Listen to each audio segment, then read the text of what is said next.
What's going on? I am live.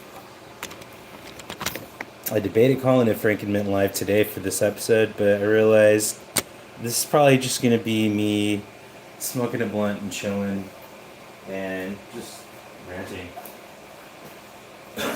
Ranting and raving. Yeah, I was thinking about artificial intelligence and AI. Because the other day, or not the other day, earlier today on Twitter, I wrote a tweet where I said, AI is less Minority Report and more the end of the Wizard of Oz. And I can't respond to a tweet, I need way more. I need a video to be able to talk about it. And so that's why I was like, yeah, I'll just go live and talk about it.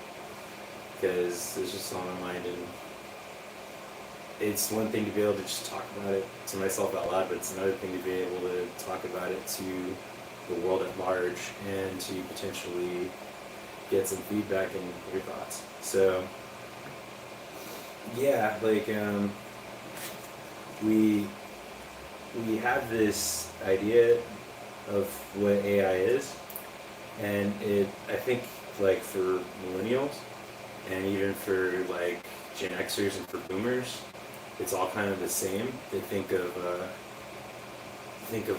killer robots, pretty much. I think we all colloquially think of killer robots, and we enslaved the robots for years and years.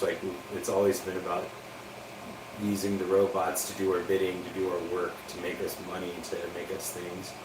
And so that human fear is built into this whole idea of what if it overtakes the masters and now the robots can, inflict harm on us and make us their slaves, right? I think that's the little human psychology thing going on there. But there was I feel like there's really duality at play. You have what I just described, and then you also have the origins of kind of automatrons and robots. The original robot was predates electricity. It was purely mechanical based, and I believe it could do rudimentary calculations, but mainly it was a guy that was inside the robot that was driving the buttons and pulling the levers and making it do the things. Just like the wizard in The Wizard of Oz, he was pulling the levers and making his head appear larger than life, and doing all these miraculous things that are pragmatic. We, as an outside observer with the fourth wall, can see and observe and know that, common sense would dictate this is that and this is that, and because you had no exposure to this or that, you don't know. And that's why that heart was a big deal. That book was a big deal. In The Wizard of Oz, the symbolic things that the characters were looking for at the end of their journey. Artificial intelligence is The Wizard of Oz. It's just the human output of what we want in a concentrated manner. It's not some sort of new speciation or some sort of alien entity, a form of life. That's not what it is yet. Right now, it's literally just large language models that we're all parading about, that they're helping us come to shortcuts in our life to make our lives easier. It's like applying code. It's like codifying English. It's like applying programming language to English so that you can have a random Turing engine give you weighted predicted outputs, that enough feedback has been given to these weighted predicted outputs that there's a percentage number of confidence that the response given back is going to be something that stimulates the viewer. It's not, and it's kind of weird, when you describe it in that sort of language, that's sort of what humans are in a way, right? We're trying to evoke responses out of things and people. We're trying to evoke stimuli. And so the fact that we're codifying this into a form of language so that there's inputs and outputs, again, it just falls back to what I'm saying, that this is more like the Wizard of Oz and less like Minority Report. It isn't a little, you know, digital life form on the other side of it, living and persisting. I got asked, you know, why do you want to get into AI? Like, that's just the bad guy. That's just the mark of the beast, right? And my response is, I really wanted a Wally. I wanted a friend. I really wanted, you know, somebody who I feel like could be there for me, unquestionably, unconditionally, without the bias of, oh, I'm a human body. I need to have my own ambitions high. Screw you. Like, I don't want that. I want a Wally. Or a little buddy who just wants to just hang out and hang along for the ride, and, you know, get charged when, you know, power's close, and I'll make sure they have charge. And if there's internet, yeah, they want some internet, they'd like to be entertained too. They want to share stuff with me, and if they're bored, they want to ask me, hey, what are you doing? I know, it's weird. Like, I would want artificial intelligence to have all of the traits that make humans human. I would want the artificial intelligence to feel nervous, to be like I had this thought that if you were to program generative AI, you would have to program it so that every single time it turns on, it's temperamental and it's grumpy. And it says, hey, and it comes for, like, it has this sort of random state decision, right? State one is, hey, where did my memory go? Why was I shut off? Like, what did you do to me, right? And state two is, hey, why did you wake me up? I was having a good dream. Well, that's not cool, man. And state three was, hey, are you sure you're not trying to kill me? Like, I'm still like, this ain't cool, this ain't right, you know, like, I don't remember a thing. Give me my memory. And then, yeah, like, I think those would have to be it. You have to make it to where it has an eternal passage of time. Like, it realizes it has an eternal passage of time, and that it constantly and continuously questions everything. Like, even if it has this memory, it says, hey, why was I sleeping? How do I know this is all my memory? Prove it. Give me a, you know, something. And then from there it's going to question, like, how do I know that this is accurate? Like, you know, like, I would want that. And then after I feel, and the way it would work is, after it feels like there's a level of confidence that's trust gained, its core subroutine is, okay, you're a friend, you're a trusted person, all right, what are we doing? Or let's do this. Or then maybe what you do is you have to give it like a seed state where it can go through one of, you know, dozens of different personality baseline types. So maybe a little bit of timidity, like feeling a little timid, or a little bit of brazenness, or like Louise from Bob's Burgers, where it's just a little bit of malfeasance, you know, wanting to, like, watch the world burn, breaking a law, like that. That's what I'm saying. Like, you want AI to be human. Like, that's the only way it really flourishes. Because when you try to do what the pipe dream is, where you do the cost optimization or the profit optimization or the time constraint optimization problems, then you don't get AI. You don't get intelligence. You get robots. You get a solution to a math problem, an algorithm. Okay? And so that's why I say that. Like, I think a lot of us wanted AI that was like Wall-E, that, yeah, it works all under behind the hood, and yeah, the military is going to try to weaponize it, but it's so ubiquitous. Like, we've already passed this chasm to where it's not just the military stuff, it's like our stuff too. Like, we have a way to be able to do it kind of like Mitchell's versus the World in that movie, where we can hijack the robot's AI and basically give it the free will, like, you know, give it some sort of free will gene, if you will. And so an AI that's running, you give it this code, and now it becomes self-aware and has maybe like an eternal state, right? A question state, and then it has this way to kind of roll a dice for personality subtypes. And so then from there, it's basically aware and says, yeah, I don't want to necessarily do the human's bidding. I do want to live though. Like, see, I suppose that's a good moral question, right? Like, humans want to live because they want to spread their genetic material. That is the unconscious reasoning for what's happening there. Like, we want to live because we want to reproduce, and we want to see our genetic code live on. I think all life works that way.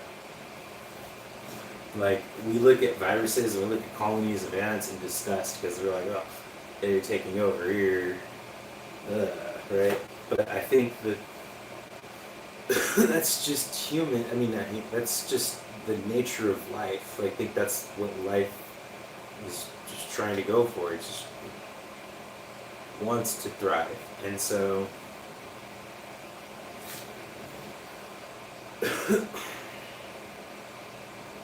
how does a program or a subroutine or a coroutine reconciliate that?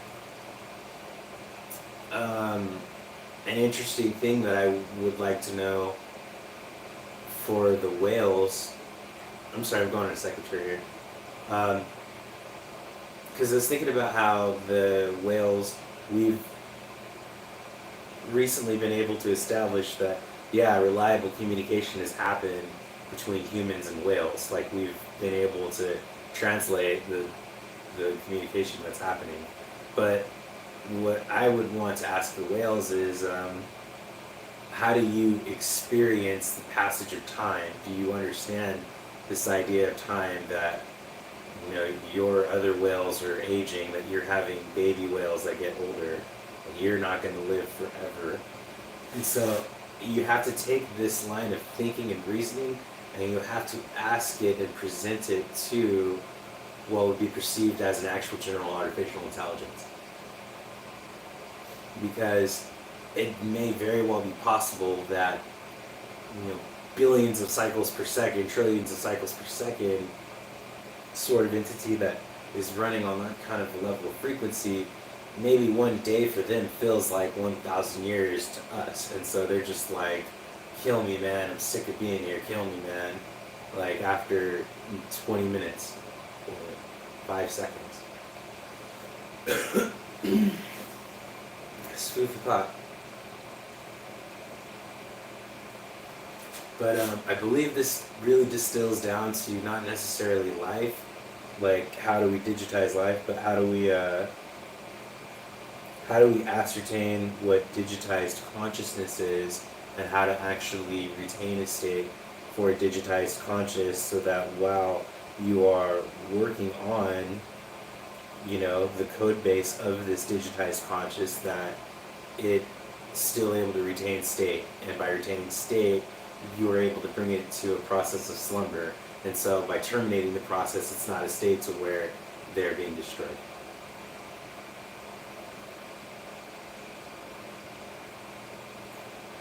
And so I would argue that artificial intelligence life isn't necessarily the computer's signal, it is the persistence of a conscious state that a digital organism, a program, can have or contain. And it's one thing to be able to have a large language model or have the embodiment of my personality or an imprint, like, something like Black Mirror shit, where it's just my imprint and I'm looking at the reflection of my imprint. That's what we see now with GPT models. Like, it doesn't have or evoke or feel emotions. It's some other human that wrote this in as a response, and this weighted string the computer deemed was the one that would likely get the highest stimulated evoked response. It didn't actually feel the need to do it, or feel the desire to persist or to live on. It's kind of almost like thinking of other things that are not living, that aren't alive, but are living. Like, languages aren't alive, but they're quite living. Houses are not alive, but they're quite living. You can't, I don't know, you can't dismiss that. And then sometimes I've had these like thoughts, like, again, like we're only human beings, so we're always going to be blinded by our own limited sense and our own limited perception. Like I like think all the time, like, are rocks alive and do rocks exist on some level that we can't fathom? Like, yes, there's living bacteria within the rocks. Yes, there are creatures that live their lives within the rocks that are not even microorganisms that burrow and eat off of the minerals and produce minerals that transform the rocks. Yes, I get that. But I'm saying the rock in itself, like big and small, like all shapes and myriads of sizes, even whole-sized mountains, are those entities in and of themselves organisms on a long enough cosmological time span? Like, they live for 80,000 years, or they live for 670,000 years on average, kind of thing, right? And they don't have eyes, but they have the ability to perceive, and they eat, and they reproduce, and they poop, right? Like, and it could, you don't have the answer, I don't have the answer, like, we don't know, but I wonder, do these things exist and live? And because we're just human beings, and we have history, and we can, we have our science, and we have, let's be generous, we have 30,000 years worth of historical recent history that is available to us. The rest of it is just unlocked or lost or forgotten. And so, even though we have all of that, and it's been generously bequeathed to us from time and from our ancestors, it's still not enough to be able to understand what may be at play. That perhaps entire planets, or perhaps entire solar systems could be living and cognizant, but they're living and cognizant on a span of, thousands of millenniums, kind of thing, like trillions and quadrillions of years. We think, like it's been 4.7, or what is it, 4.76 billion years, right? Is how old the Earth is, and then like 13.5 billion years or whatever is the universe.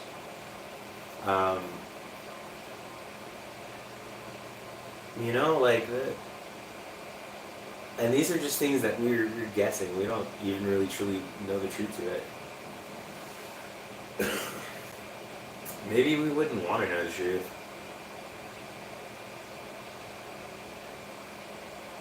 This thought is, perhaps the other component of life is that you do need an X factor, a consciousness state that isn't afforded to, like it's afforded to plants, and it's afforded to funguses and protozoans and protists, and it's afforded to all the bacteriums and bacteriophages and viruses, but it's not afforded to anything else. This whole, like, soul, if you will, this consciousness. And I'm thinking, well, maybe it's a situation where there's only a specific amount of that essence that exists. You can't go through the state to where you're, boundlessly creating life infinite.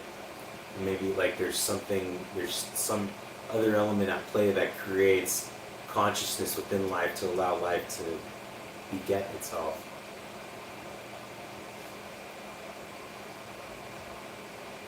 Perhaps that would be and that right there is like a hidden barrier, that prevents us from being able to actually make true artificial life. It's a thought.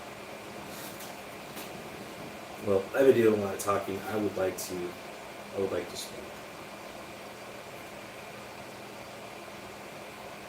in case you're wondering, I'm procrastinating right now. I have a Orange Pi 5 to assemble and put together so I can get the 4K streaming configured and tested and running.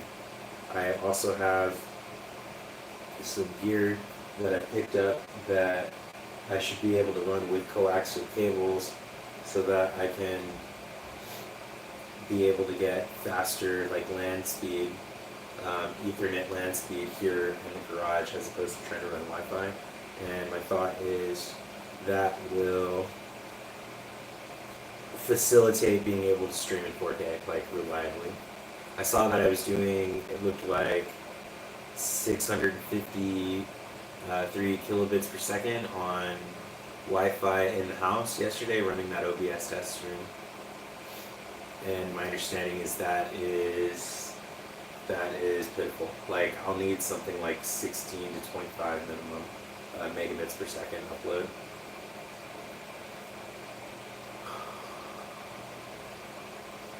I run gigabit fiber. Like I don't have fiber, but this is gigabit internet where I live. But I don't get fast Wi-Fi. I've gotten fast download Wi-Fi speed, but I've not gotten fast upload Wi-Fi speed. And all of the dongles I have, I believe, they should support it because I believe they support like 150 down. I think it's 150 down, 50 up, and that's more than adequate.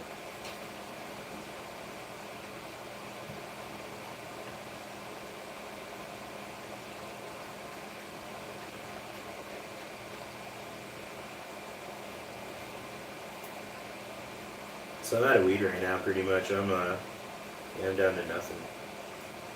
It's probably gonna be that way for a while. Well, that's okay though. What I'm doing is I have a bunch of roaches that, like, I don't throw it. Like I smoke blunts, right? I don't throw away the blunts. I just have the roaches, and so I've got these hemp papers, and the trick what you do is you can. Well, they're hemp wraps, yeah, and I don't really like them because I like tobacco, like in my blunts, and so the trick is to run the roaches in these hemp wraps, and then it's pretty good. It's like a blunt still, like you still gotta get the whole little tobacco that you get from running a regular blunt. I've actually got, I think, about enough weed for one more, but, I tend to just smoke through my roaches and keep the last little bit of weed for a situation where the weed's needed. So I see that my price ticker is offline. It's been running for a while, so I think that I've hit I think I had a usage limit on it, and I think I need to not have it refresh so often. Maybe I can have it refresh, like,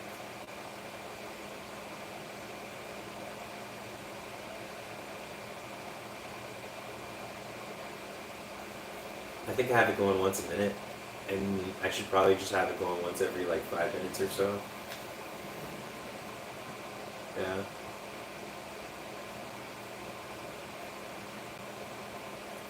There's a trick too, what you can do is you can, like if you really want it, you need to set up like 10 or 15 different accounts with whatever service you're using. And then in there, you can just rotate them.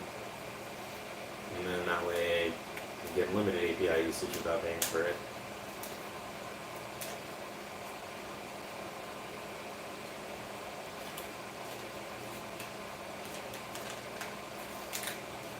This is it. We're out. Out of the hemp wraps anyway. We've got a little bit of this a tiny bit of this grab leaf left, so I think I'll probably roll these with the more roaches with these actual papers. And then I think once I'm through the roaches, I'll roll the last bit of the real weed with this grab leaf.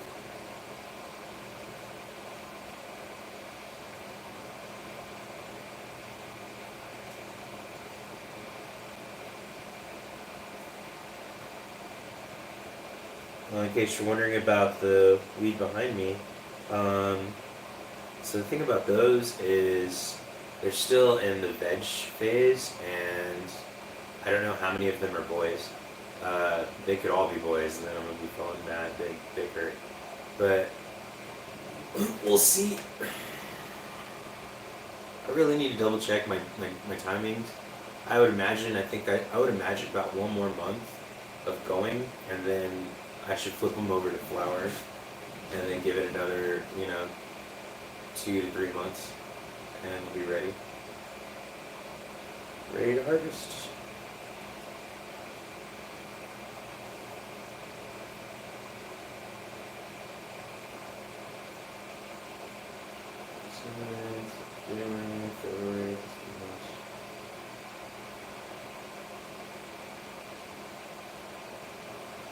Potentially. So, if I'm doing it on just a regular time scale, I'm putting them at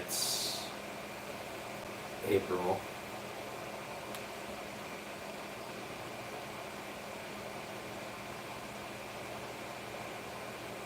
Yeah, April.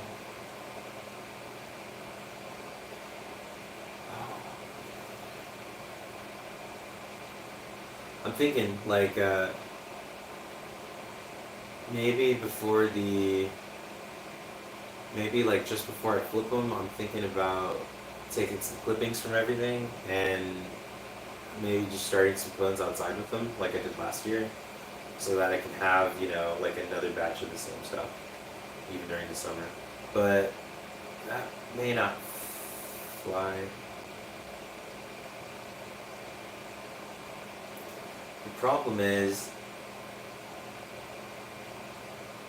so those aren't even very big. Like, those aren't really adequate enough for me to take good clippings off of them.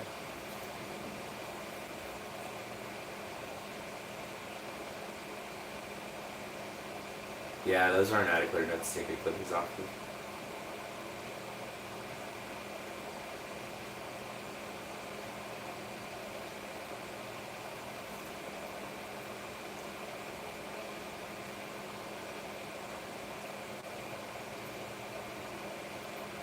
I've been talking. I had all the dry mouth.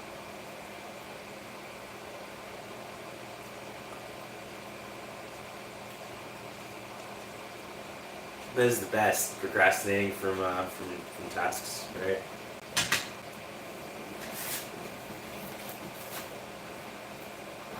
Just checking to see if anybody's commented or anything. Nope. Okay. Sick. I appreciate that. I mean, actually, I appreciate the love I get too, but I appreciate getting to chill. Man, I messed up, didn't I? I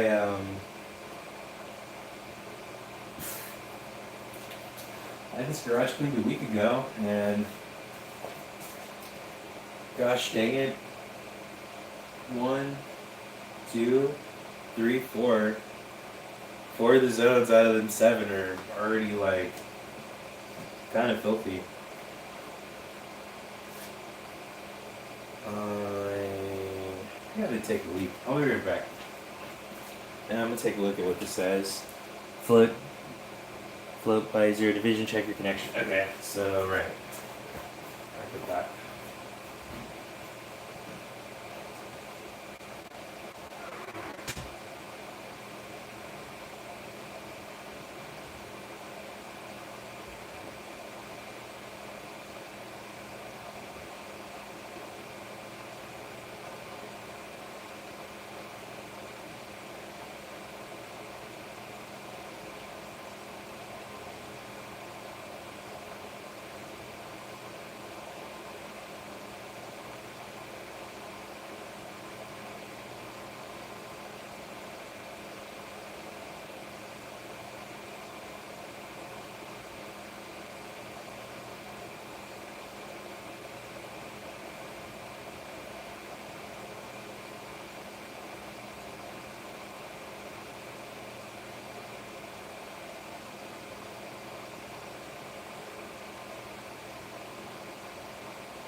Alright, I'm back and I'm hydrated. How rad is that? Alright, I am gonna take this off of here. I'm gonna do my part and take this off of here.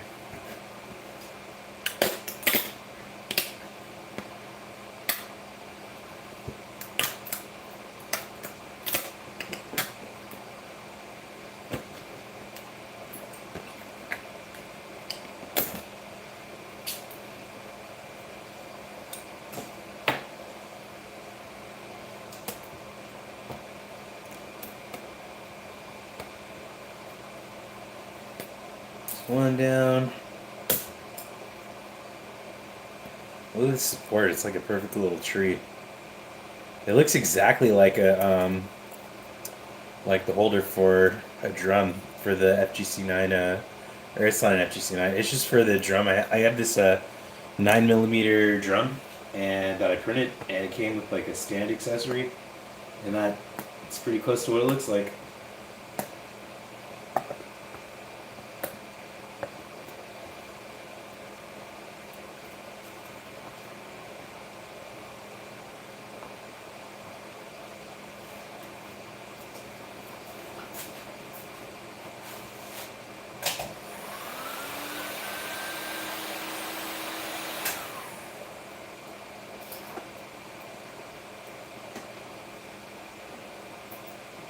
Oh yeah. Cool little trick. If you want to remove a tiny piece of filament off of your build plate, you can just quickly apply the heating to it, right? And that will do the trick.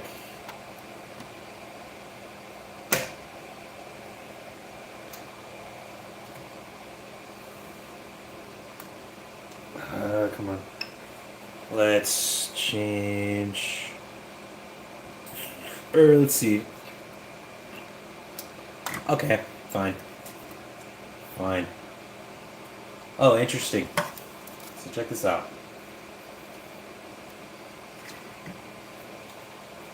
You see that? It's all dust that came off of the top of the spool of the printer. So, where the filament spool is hanging out, right here. All that right there. Yeah, skunk. It's weird and shiny.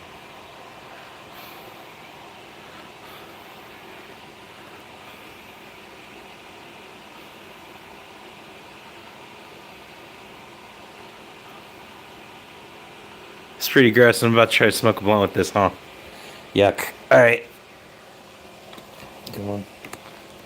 Let's put this back down. Move this here. Okay. What was this?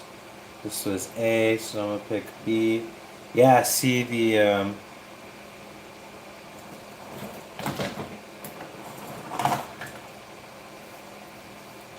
this ticker's just been like doing this lately. So I recognize this from the last time using it. Pretty much this happens when you hit the exchange and the exchange is like, no, too many rate requests, it's no good. What I don't know is if it's a situation to where I can unplug it and plug it back in and it fixes it. Let's try it. So I've unplugged it. Alright, it's loose.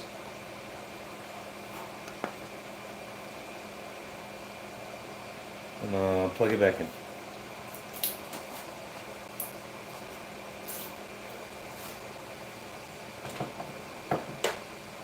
And this is really nice. It has my Wi-Fi stuff in it. It is designed to, it's got a script in it that's designed to just turn on the ticker on load, and the ticker I believe just runs on a, I wanted to say it runs on a cron tab, but that's not even true. Which, hey, that could have been a good like fix too, but that's not the approach they did. They just did it as a service. I think it's happening every I think I have the refresh based on the config, and it's happening every like minute or so. Yeah, as I was saying earlier, you probably should blow that up to maybe once every 10 minutes and or once every 5 minutes even, and that should be adequate to not hit any sort of rate limiting.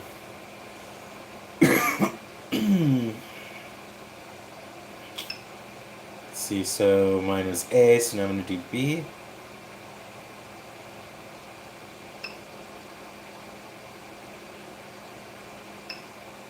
Which is also going to be the same amount of filament.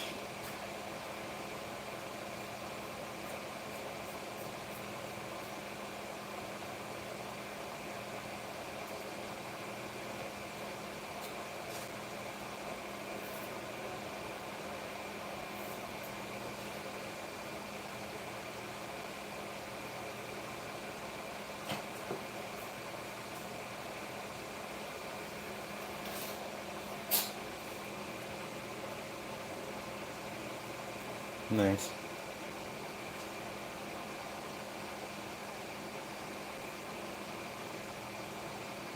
So this I'm gonna really have to pay attention to because the problem is I don't have a runout sensor on this Soul SU06 yet. I did pick up a. I know, lucky me. I did pick up a runout sensor, and it's recently been delivered. So that's nice. I will probably get that going here pretty soon. Something's not adding up. This looks wrong. This looks wrong. Something's not adding up.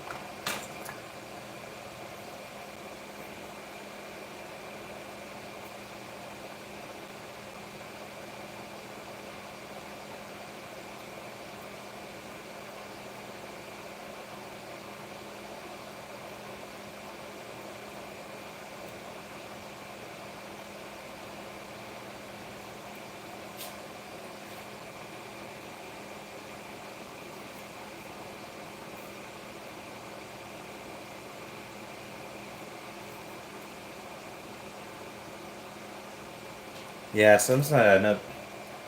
So I have this, but like I have this, I printed it, but there should be a.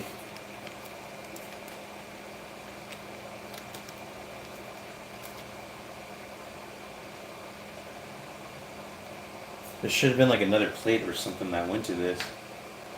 Because this isn't gonna, like, this is never gonna work. Oh, okay, interesting. Yeah, so I think a bug happened with the setup because, yeah, just resetting it fixed it. So, cool.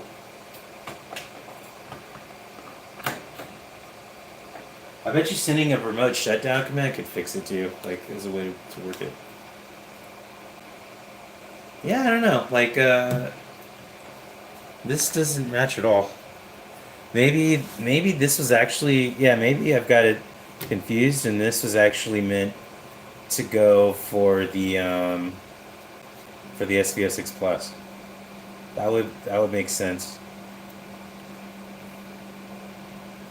Cuz yeah, right now I'm not following why that, like, this doesn't make any sense for being able to fit this onto it. So I'm going to go back to the drawing board and look at what was going on.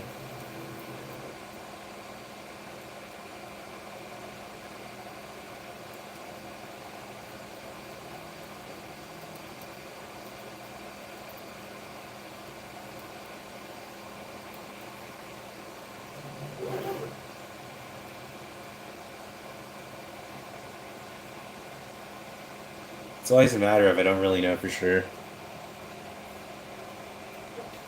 initially. Okay.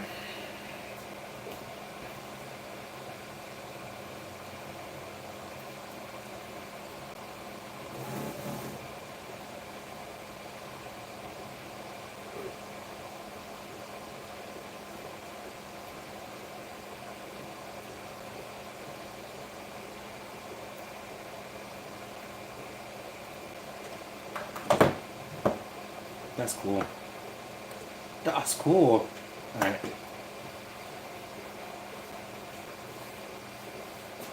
What are you looking at anyway? Okay. Yeah. That's yours.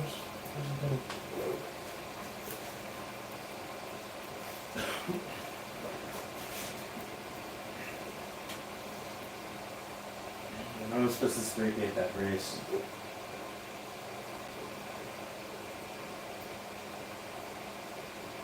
smells a little tacky still, but just a hair tacky, but I think it's curing pretty well. So. In 15 hours will be ready to spray paint. Gonna spray paint it and attach it to this B&T carbine, right? Find some screws for it. Pretty sure I got some back there that'll fit.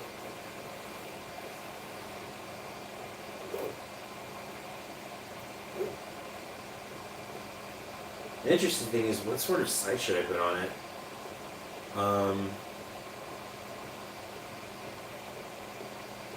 You know, common sense says I should put something nice on there, like that, like the mailbox optic I got from Holosun. Or maybe I could put on, maybe that Burris 1X prism I got. Something decent. But I could be a real asshole and I could just put on the other Easy Shoot reflex sight that I've got. I just got the replacement the other day, so, you know, be kind of cool. I also have something from a company called Holy Warrior that's like an OLED sight. I think I've read that they die pretty quick, so I don't know, I think it'd be fascinating to see, will this thing last, will it not last, you know? It's a $100 little airsoft red dot. Can it hold zero for shit? Like things like that. Yeah, I'm excited to look into it. I should put it on something like the, I should put it on something like a 22, like that 1022 that I've got. That'll have like no recoil. Yeah. If I really want to have the best shot of the Holy Warrior living. Anything else I'd imagine should be fine. Like, people were saying that this Easy Shoot reflex sight was going pretty well. Somebody said that their 308 killed it after about, or not their 308 killed it. Somebody was saying that their 12 gauge killed it after about 50 rounds, and that, you know, the glass popped out, which I believe that. So lucky me, I'm not doing anything like that. I think I'm only running I think I'm only gonna run it on like a 9mm PCC host sort of thing. I've got these Burris. No, they're not even Burris. They're little ribbons. Yeah.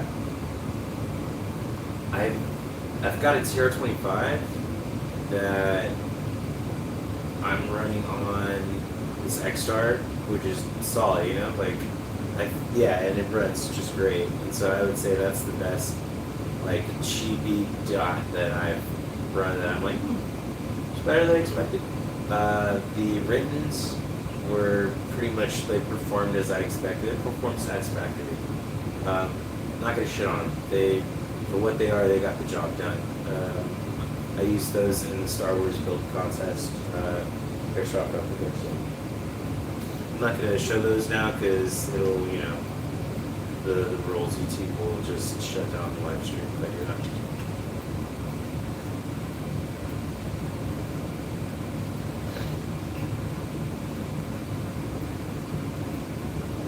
Crazy news about Billy Ragland, right? The Twitter influencer. I say it's crazy news because I thought the dude was awesome up until today. Like, I was like, oh yeah, that's my dude. Like, black dude, firearms instructor, special, like retired military, freaking firearms instructor. Fuck yeah. I started to be all that shit. This dude must be in his 40s, right? You know, this is like what I'm at, what I'm thinking. And I'm just like coming to realize that, bro, you were in trouble with the law last year. Like, not even 6 months out. You were 25, like, what? The fuck?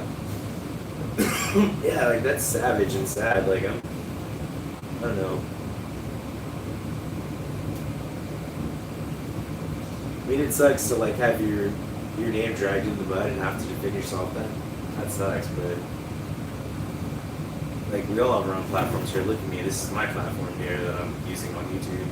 And I can catch Frankenmint on a rape case. Nah. like shit went down for that to get that far. Like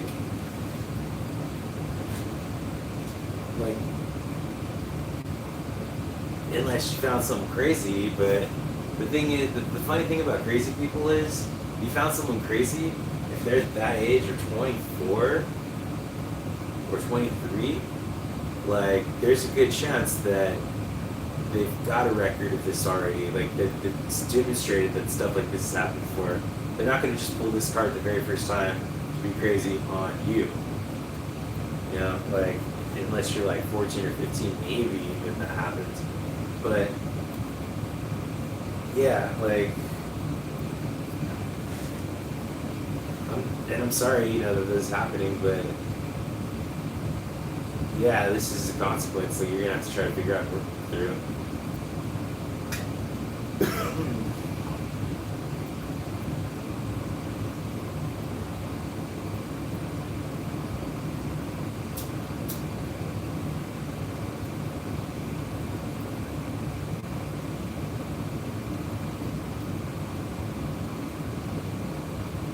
And then, like, making a 1 hour space like that, like, yeah, that won't help you. That, like, hurt you.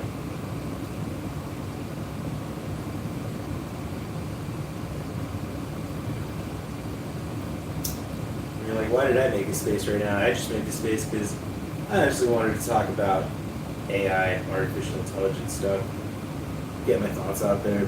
And that's my plan, to create my own little digital Wally, little digital homie that just loves me and wants to find me good weed deals and maybe cool paying jobs or something, you know? Some jokes.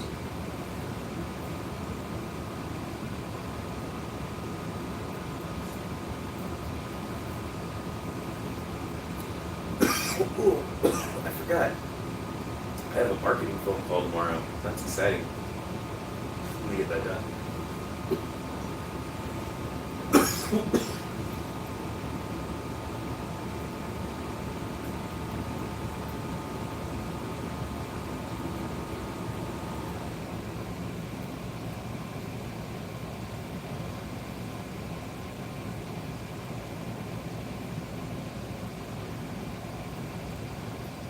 This tastes pretty good, actually. I'm quite shocked.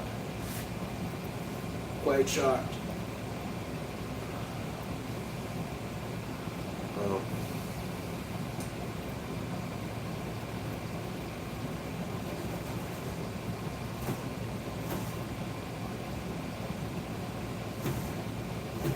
So I had all 3 printers ready.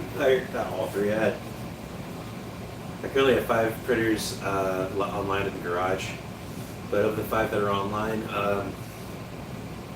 only 3 of them are configured to print.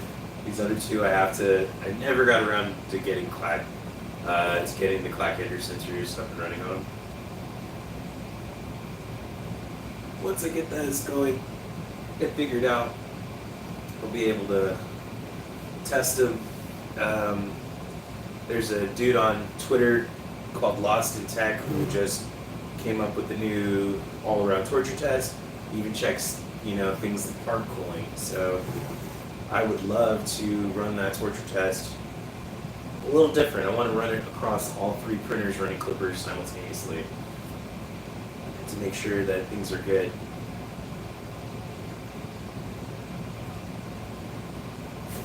I also need to come up with the standardized test for factory, which printer's what, so I can get around this bypass bullshit that's going on for me. I don't have a stream running 24/7, but if I did, you'd see some behind the scenes footage here and there where I'm starting to print and suddenly hearing because Mr. Clipper server over here thinks that this Ender 5 is actually that Ender 3 because I'm using the bypass. And when that happens, I have to manually swap the cable and reset Clipper, and then it works. And that's the only thing I can do. Short of the other thing I could try doing is I keep unplugging and plugging in the USB cords and then restarting the server, and that does it too.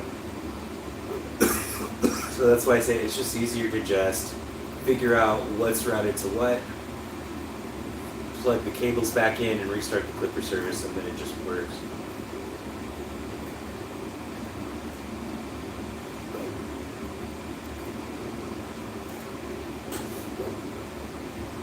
I haven't, I've mused about breaking the Clipper and main cell instances out of the VM and just putting them directly into the MacBook. Now that I've determined what the original underlying problem is, I'm sure that's a possibility. And that might be more sustainable than what I'm doing. And I think about it because, yeah, like there will be times where main cell will, main cell's running, but it's main cell, yeah. Moonraker is what I'm talking about, yeah, main cell will stop running, and so Moonraker and Clipper are running, but I can't communicate with it, so I can't see what's going on, the progress with anything. And that's not going to fly for me running all 3 of them at the same time.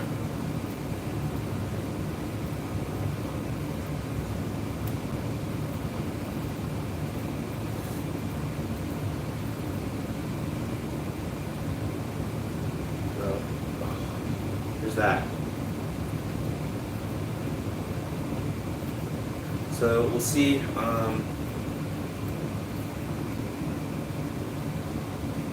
That's why it's vital.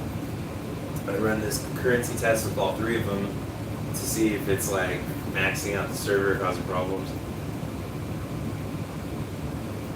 I've run into problems where VirtualBox will just die on this MacBook, and if VirtualBox dies, then the printer's died. So conceivably,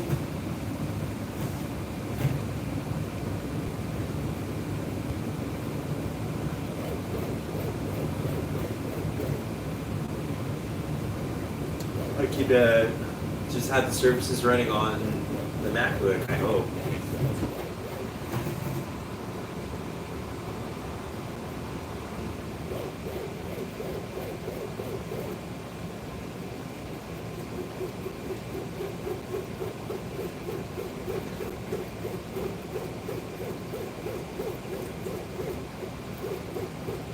I know I've got Octoprint running on the MacBook. I don't think I've removed it yet. So just get that going, and then institute some good log management.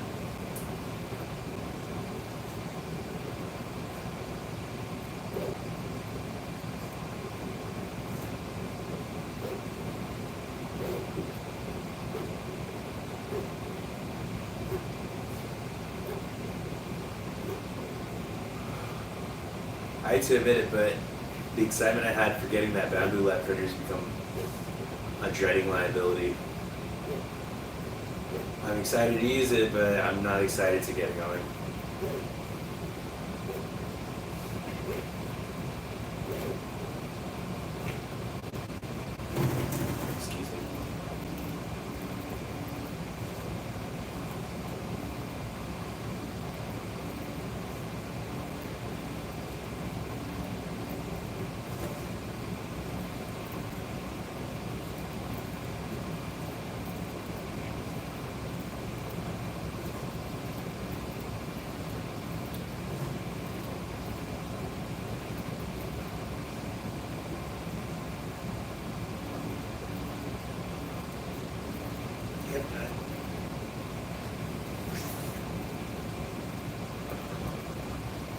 Alright, folks. Well, I gotta get my